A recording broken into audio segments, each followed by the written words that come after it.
नमस्कार, between the lines with Niranjan में आपका स्वागत है। आज पूरी दुनिया ने पुतिन, जिनपिंग और मोदी की केमिस्ट्री देखी और जिस ढंग से तीनों में बातचीत हुई, जिस ढंग से नए वर्ल्ड ऑर्डर की बात होने लगी, उसके बाद अमेरिका में हड़कंप मच गया है। और शाम को डोनाल्ड ट्रंप का एक सोशल मीडिया पे जो वो पोस्ट करते हैं, वो पोस्ट आया है और उसके कई मायने निकाले जा रहे हैं। जो मैं उसको समझ पा रहा हूं, उसके हिसाब से डोनाल्ड ट्रंप जो है ये न्यू वर्ल्ड ऑर्डर की केमिस्ट्री देख करके सकते में है और भारत से जल्द ट्रेड डील करने के लिए कह रहा है। उस शब्द अपने हैं, लेकिन कहने का जो तात्पर्य पूरा निकल रहा है कि डोनाल्ड ट्रंप हिल गया है।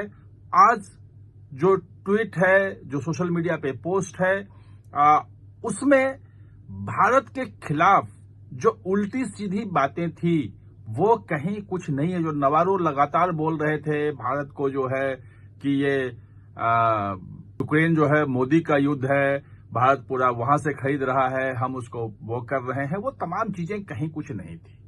सिंपल सा फैक्ट है जिसको समझना जरूरी है और उसको समझेंगे तो उसका अर्थ निकाल सकते हैं आप। सिंपल सा ये है कि जो शुरुआत की है ट्रंप ने, वो ये कहा है कि what few people understand is to we do little business with India. मतलब बहुत कम लोग ये जानते हैं, वो जो पब्लिक जो उनके ऊपर गुस्सा है अमेरिका में, उसको एड्रेस कर रहे हैं कि बहुत कम लोग जानते हैं कि अमेरिका भारत से बहुत कम बिजनेस करता है, भारत अमेरिका में ज्यादा बिजनेस करता है, यानी कि व्यापार घाटा जो ट्रेड डेफिसिट है उसकी तरफ इशारा कर रहे हैं। और उनका कहना है कि अमेरिकी सामान बहुत कम बिकता है भारत में और भारतीय सामान बहुत ज्यादा बिक रहा है। वो सबको पता है कि ट्रेड डेफिसिट है। उसके बाद भी कह रहे हैं कि लेकिन भारत जो है वो तेल और हथियार जो है वो रूस से खरीद रहा है, अमेरिका से नहीं खरीद रहा है। और अमेरिकी सामान भारत में कम इसलिए बिक रहा है क्योंकि भारत ने बहुत ज्यादा टैरिफ लगा रखा है। यानी कि भारत में जो टैरिफ है उसकी शिकायत कर रहे हैं। वो शिकायत जब पहली बार ट्रंप अपने पहले कार्यकाल में थे तो वो भी कहते थे कि ये टैरिफ का किंग है, अभी भी कह रहे हैं। नवारो से लेके और तमाम जो है उनके लोग इंडिया को महाराजा ऑफ टैरिफ जो है वो कह रहे हैं। वो उसमें कहीं कोई समस्या नहीं है, वो पुरानी चीज है।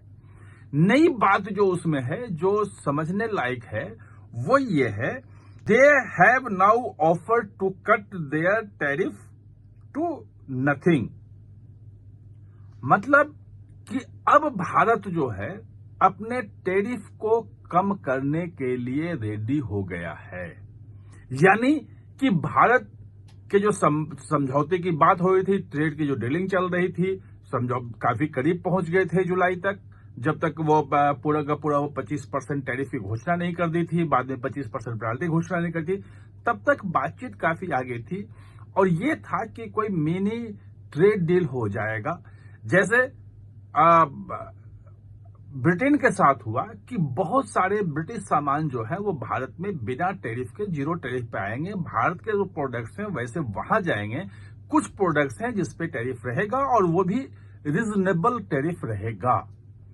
यानी कि अब ट्रंप ने एक्सेप्ट किया है कि भारत ने ये ऑफर किया है, लेकिन उनका ये कहना है कि ये ट्रेड डील जल्दी होनी चाहिए। भारत की तरफ से जो देरी हो रही है वो गलत है। उन्होंने शब्द लिखा है कि but it is getting late, यानी कि ट्रेड डील नहीं हो रहा है, ये देर हो रही है, ये गलत है। भारत को जल्द आकर के वो करना चाहिए। जो मैं समझ रहा हूं इसका यही मतलब है। आप भी देख सकते हैं, they have now offer to cut their tariff to nothing but it is getting late. ये बहुत लेट हो रहा है। ये जो है cut their tariff to nothing के दो अर्थ निकल रहे हैं, जिसके जब मेरी बातचीत कुछ लोगों से हुई तो उन्होंने कहा कि भारत ने कहा है कि कोई कट करने तैयार नहीं है और उस तरफ इशारा कर रहे हैं। लेकिन अगला जो है सेंटेंस जो है वो कह रहा है कि भारत टैरिफ को बहुत हद तक कम करने के लिए तैयार है, और वो इशारा, वो लाइन है कि they should have done so years ago. ये उन्हें बहुत साल पहले करना चाहिए था। क्लियर है कि अब जो भारत कह रहा है, जो टैरिफ कम करने की बात कर रहा है, वो बहुत साल पहले करना चाहिए था। और अगली पंक्ति जो है कि just some simple facts for people to ponder, मतलब ये कुछ फैक्ट्स हैं जिससे लोगों को अवगत होना चाहिए, लोगों को जानना चाहिए। यानी कि भारत पे जो टैरिफ लगाया गया है 25% टैरिफ, 25% जो पेनल्टी का टैरिफ है, 50%, अमेरिका में लोग उसके खिलाफ हैं, उनके लोग ही खिलाफ हैं। अब वहां के जो कांग्रेसमैन हैं वो खिलाफ हैं, और जो उनके अपने जो पीटर नवारो जैसे लोग कुछ हैं जो आगे आके बोल रहे हैं। जो जेडी वेंस जो हैं वो काफी करीब माने जाते हैं, जिसके बारे में खुद डोनाल्ड ट्रंप ने कहा कि अगले वो राष्ट्रपति जो है वो होंगे उम्मीदवार, वो हो सकते हैं। जेडी वेंस ने भी कहा कि उनकी जगह मैं लेने के लिए तैयार हूं अगर जरूरत पड़ी तो। यानी कि जो ट्रंप के खिलाफ एक पूरा का पूरा माहौल वहां बन रहा है। और आज जो दिखा और आज जो कहा गया, मैसेज गया कि जिस ढंग से पुतिन, जिनपिंग और मोदी वहां मिले हैं और ब्रिक्स के तमाम देश इकट्ठे हो रहे हैं, ब्रिक्स में ब्राजील भी है, उसमें भी 50% लगा है, साउथ अफ्रीका भी है, उसमें भी लगा है। और अगर पूरे ब्रिक्स का देख लेंगे तो ब्रिक्स का जो टोटल जीडीपी है वो $37 ट्रिलियन का है, और G7 से थोड़ा सा कम है। G7 का लगभग 47-48 ट्रिलियन बोलते हैं, कुछ 50 ट्रिलियन बोलते हैं। लेकिन अगर पीपीपी यानी परचेजिंग पावर के हिसाब से देखेंगे तो जो ब्रिक्स का जीडीपी है वो कहीं बहुत ज्यादा है।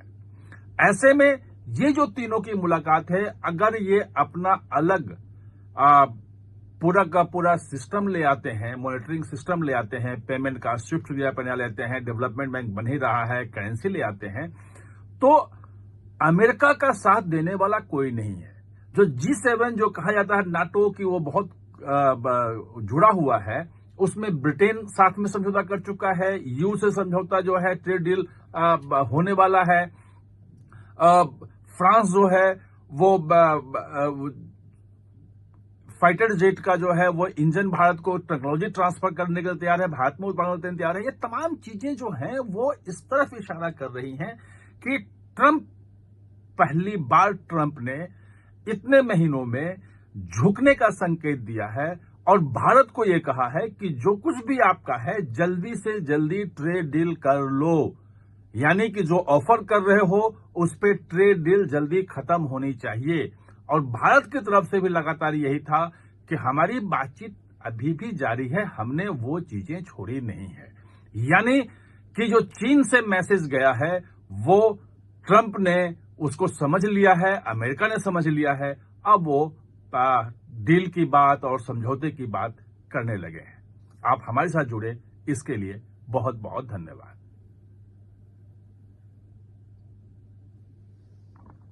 और हाँ, चैनल को सब्सक्राइब करना ना भूलें, इसका बेल आइकन दबाएं ताकि नया वीडियो कोई भी आए तो उसका नोटिफिकेशन समय पे आपको मिल जाए।